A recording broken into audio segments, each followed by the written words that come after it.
So, thank you. So my topic is secure WebRTC multiplayer protocol.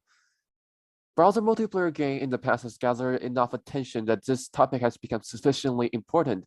Initially, it started off as simple games where there's just browser RPG and the people are just traveling around in a map, and there's not really that much excitement to that. And then Augur.io hit the market, and the IO game flooded the market with all the type of exciting gameplay and all the different gameplay, and there's a lot of attention and player gather around browser multiplayer game. People are beginning to see the potential in browser multiplayer gaming. This year is the Augur.io that disrupted the industry.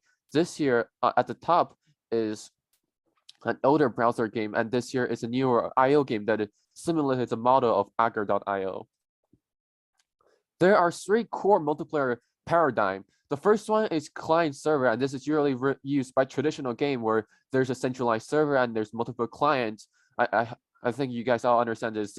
This is also how most of the web page work. But then in other browser games, there are authority peer-to-peer and fully centralized peer-to-peer. This is where multiplayer specific stuff take place. Authority peer-to-peer simulate a client server peer-to-peer in that one player has total authority over all the data. All the players will send the data to that player, and that one player will process the data and send a response back. That player simply act as a server. And this has its advantages because this allows other player to just be a dumb client where it doesn't have to simulate on its own and just listen to that player's simulation and render the graph. But this also has a problem where there has to be NAT hole punching where it have to go through the browser NAT hole, the browser NAT, to allow that one player to become a host server. And there's another issue in terms of security where if you have that one player cheat, then there's no reason to, no way to prevent that player from cheating. And that is the problem we see in some multiplayer game like Crunker.io, where if you have the host player cheating, there's no way for other player to detect, because it's a competitive game that ruins a competitive environment. The paradigm that we choose for our paper is fully centralized P2P, where each player has partial authority over the game state, and each player will send each other data, send everybody else data to in a system of network to continually verify and detect cheaters. And why do we use centralized P2P? First, you can detect cheater, and second, it's extremely fast for fighting games because there's no third party where you have to go through and send your data to. You don't have to send your data to a server. You just have to directly send your data to your opponent player. And another reason is that recent advancement in RTC technology allowed for this. It was originally designed to be a video call for web where you can synchronize video stream data directly with another person that allows for lag-free video stream. But it also has an additional feature where it allows you to send direct text-based data, and this is where we take advantage of that to implement a fully centralized P2P browser. And there's some existing solution and paradigm and protocols.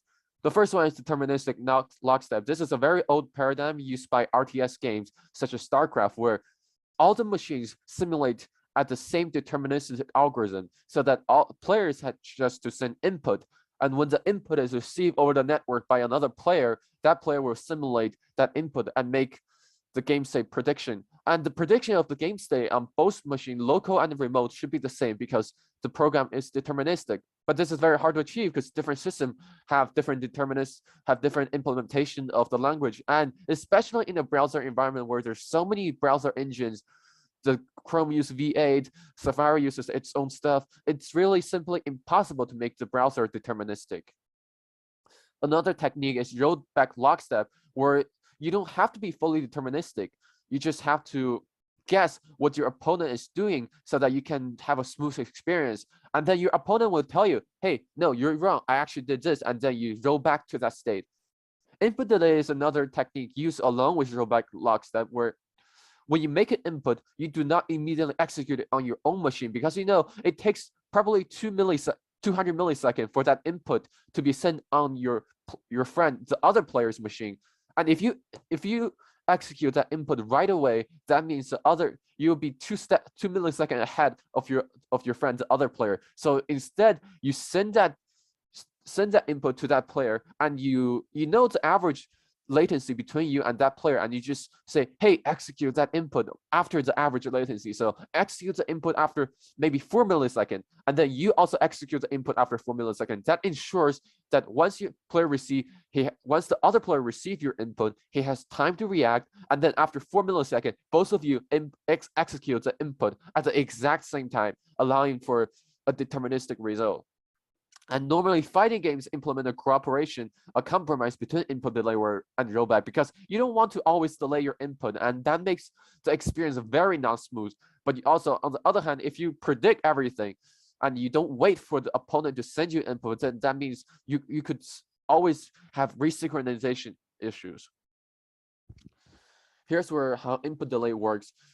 Player A sends a tick where it says, I'm gonna move, but it doesn't execute it right away, as indicated by the shaded graph, and it tells the network, hey, I'm gonna move at tick 3, and player B receives this at tick 2, and now they both have this piece of data, and they both know they have to execute at tick 3. So now they both execute at tick 3. It's kind of like in a war, there are all different army cooperating at the same time, but they don't execute the plan at the same time. They receive the plan and they wait at 0 hour, and then they strike. And there's two problems with existing paradigm in terms of browser security and browser instability. Browser instability is mentioned before, where there's so many different browser engine and browsers, and there's so many different implementation of the same code, like date.time. And there's also different system. You could be running different browser engine on different systems, and that makes determinism impossible. So there couldn't be deterministic lockstep. When deterministic lockstep is not allowed, there has to be some kind of state verification and proof, where if one player predicts the data wrong, then one player has to have the authority to correct that other player. But then that introduces insecurity. What if the player that has the authority is dishonest? Here's where cryptography comes in, and that allows that player to not be dishonest. Here's the security problem: false input and data. You see on the right side the graph where it's referenced the Skyrim sneakarcher.exe. There's one player who's honest, A, and there's a B who is a cheater. And the cheater tells you, I'm at a location 0, I swing my sword at you. And player A is honest, and they execute the data based on player B, the cheater's input, and they say, oh, I'm at a location 0, and then I receive an input from B that I just got hit. Therefore, my opponent is nearby, but my health decreased, and where is my opponent? So player A wants to strike back, but then player B is a cheater and reported its own position as 100.100. And then player A is like, oh, must have been the win. I don't see the player B here. So this is where if you give authority to player B and you don't do anything to prevent cheating, this happens. And another issue is browser instability. As you can see here, there are so many different browser engines and so many different browsers. It's impossible to make everything deterministic. And there's also the resource issue of browser, where have you ever run browser and then you have so many tabs, one of the tabs simply is responding. And that's the issue with browser. It has the authority and power to limit your tabs resource usage. Unlike a traditional desktop application or game, you can have all the resources of the computer you want. Browser will limit some web page to a certain amount of resource. So what if you go exceed about the resource? Then you stop executing your tick loop. In every game, there's a tick loop where everybody executes at the same time. If you stop executing the tick loop, then you get desynchronized. And then because you're not getting enough resources, you keep getting desynchronized, and the game can't run anymore. So that's also another problem. And what's the solution? We have a few techniques. We use cryptographic hash commitment, and we have 3 protocol. The first one is random authority shuffle. The second one, peer verification, and the third one, resynchronization-at-Root. How does cryptographic true random generator works? There's a thing called cryptographic hash commitment, where, as you can see on the graph illustrated here, where each person think of a number, but it doesn't want to commit this number. It wants to know that the other person also think of his number, and then they send each other number at the exact same time. Of course, that's impossible to execute on a browser, on a network environment. Imagine that you think of a number 2 and your opponent think of a number 3, and then you send it number 2, even if you send the number exactly same time, your opponent could be malicious and he just simply wait for your 2 to arrive and then, oh, 2, and then it sends a number lower than 2, 1, to gain an advantage over you. So it's impossible to have, even if you synchronize sending the data at the same time, it's impossible to, without cryptography, to make sure that both players thought of their number before seeing the other player's number. And cryptographic hash commandment prevents this by doing, first, you don't exactly send the direct number, you send a hash of that number. If Alice think of a number 2, then she will send a hash of number 2, which is AB7Q341. And Bob has no way to know what this number is because hash is now reversible. You cannot tell what's the number 2, the number that Alice's number is 2 from this hash. But Bob just grab this hash, and Bob think of number 3 and also send this hash to Alice. Now both Bob and Alice has a hash, and now they could send each other the number now. Alice sent Bob 2 and Bob sent Alice 3. If Alice received this 3 and decided she's gonna be a cheater, and she takes the 3 and she changes her own number, she delays her own number sending and takes 3, and then she wants to gain an advantage by having a bigger number, so she sends 4.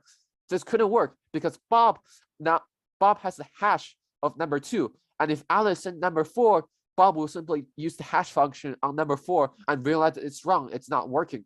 And this way, Bob knows Alice is a cheater. This way, we allow every single client to contribute a random seed by sending a number to every single other client and then we add up all the seeds after doing the cryptographic hash commitment. This allows the random seed to be truly random because every player contribute a seed number without knowing other player's seed number. This means they could not just simply make up a seed number that's beneficial to them based on how the seed is going to be used. The sum of the number will become the random seed for the next 10 ticks. The technique we use here for also preventing authority over into another client is random authority shuffle. Excuse me for a moment while I drink some water.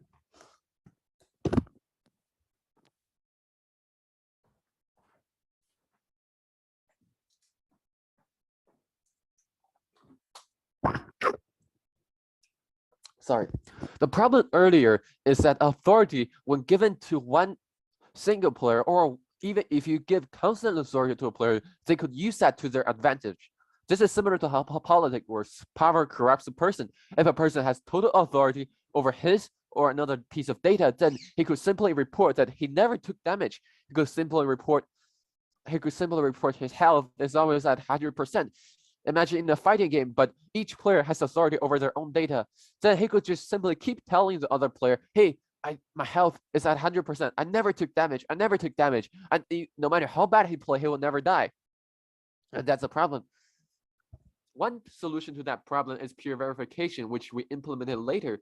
But the first, I think the most important solution to the problem is to randomly assign authority and shuffle that around so that no player has the ability to target cheating. The way it works is use the previous cryptographic true random generator to generate a random number. And based on that random seed for the next 10 ticks, we assign authority for the next 10 ticks for each player. We divide up each field into slices of data. For example, the health of a player could be controlled by another player, and we randomly assign all of the data field to each player. So one player could control the health of another player and then control the position of a third player. This way, no player has the total control over the game state in terms of authority. And if some kind of targeted cheating were to happen, for example, if at this specific location, client A is gonna hit client B, but client B decide to cheat by pushing client A away for 2 meters, he couldn't do that because at this point, he only have authority over client C, so that he couldn't actually report the data for client A. And this makes targeted cheating statistically difficult to execute.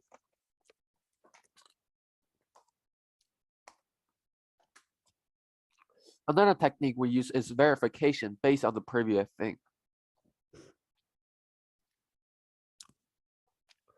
So because browser environment, as illustrated earlier, of all the different engine and different framework and different hidden tabs and resources, is deeply non-deterministic. You cannot just send input, right? All client must also send their state, so that if you just send input because of non-determinism butterfly effect, then one desynchronization is going to cause another desynchronization. And for example, if you send input only, one player could, on one machine, a player could have already died. On the other machine, the player is still alive. So once this synchronization happen, continue on, there's going to be another desynchronization where that player that is supposedly dead is taking effect into the game world, and then causing more problem, and the game just becomes simply unplayable. So you have to send state beside input to correct other players' mistake where in simulation. If you take an input one player and then simulate it wrong, then the player with authority will send the state and tell you, hey, that simulation is wrong, and you should change your data to this state. But then that give rise to what problem? What if the authority player is sending the manipulated state to gain an advantage for themselves? And this is where distributed verification comes in. This is an algorithm of how it works in the detail. But to summarize, basically the way it works is that if every player has a speculation or prediction of what the non-authority data is going to be, like if player B has authority over player B's data, player A will have a prediction for player B's data. And because player B, and if player B is a cheater and player B will simply say my health is infinite, player A and player C have a prediction for player B's data, and they predict the data to not to be infinite but to be 100%. And that gives a problem. Player A and player C say, hey, wait a second, player B is telling us that his health is infinite, but we, based on the prediction set by the programmer, know that his health should be 100%. So player A and player C come together and request a convention of speculator to all client, and this convention will let all client, player A, player B, player C, to send the data on their machine on player B. So player B will, because he's a cheater, will send infinity. Player A will send 100%. Player C will send 100%. So player A and player C sees that they're in the majority, so they detect player B to the cheater.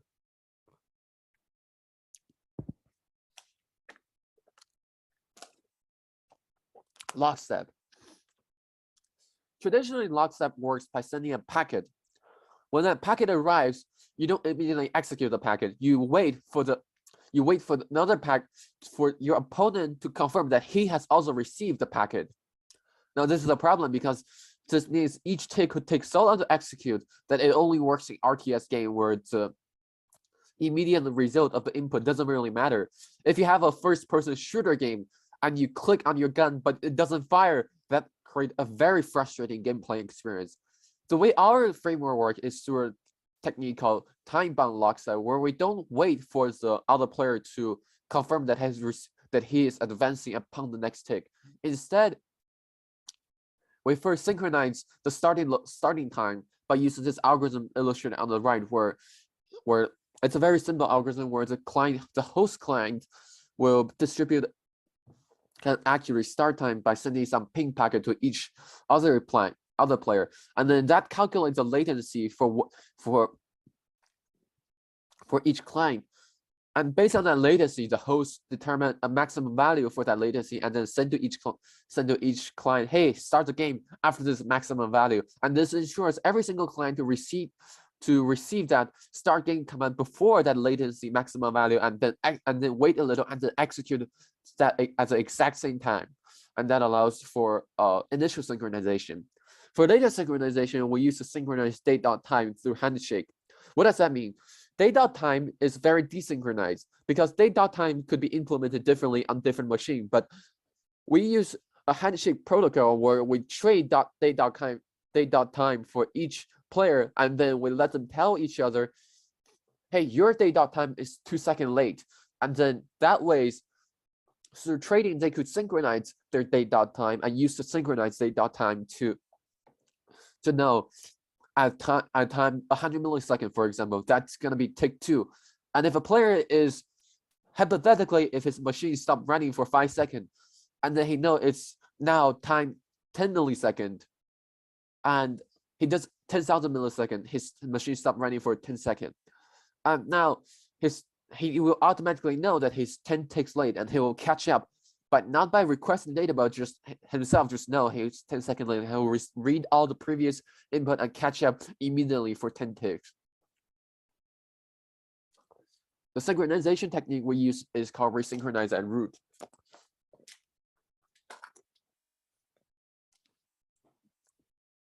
Normally, this technique is based on the idea that desynchronization can be caused by a chain reaction.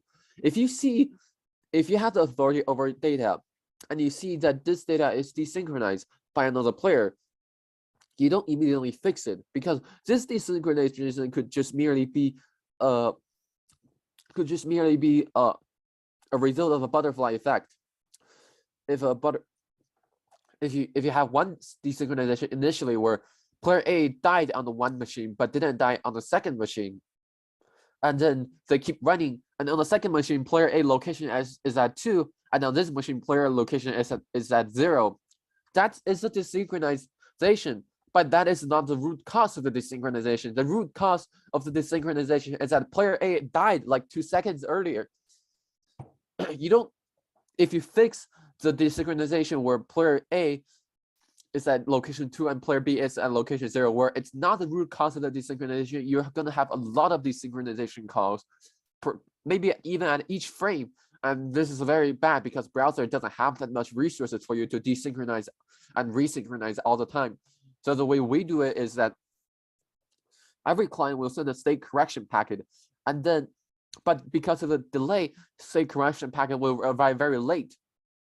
The way it works is that when you see a desynchronization, you don't assume anything. You don't assume it's the root of the desynchronization. You don't assume it's a result. You wait till the state correction packet arrives up until that point. So before that point, there should be a state correction packet where the true root of the desynchronization happened. So now you know this desynchronization you're receiving right now is merely a chain reaction, and you go back to the true root and fix that with one desynchronization call, which theoretically, if you execute correctly, should fix the future desynchronization also as part of the chain reaction. This is just a chart illustrating the synchronization protocol.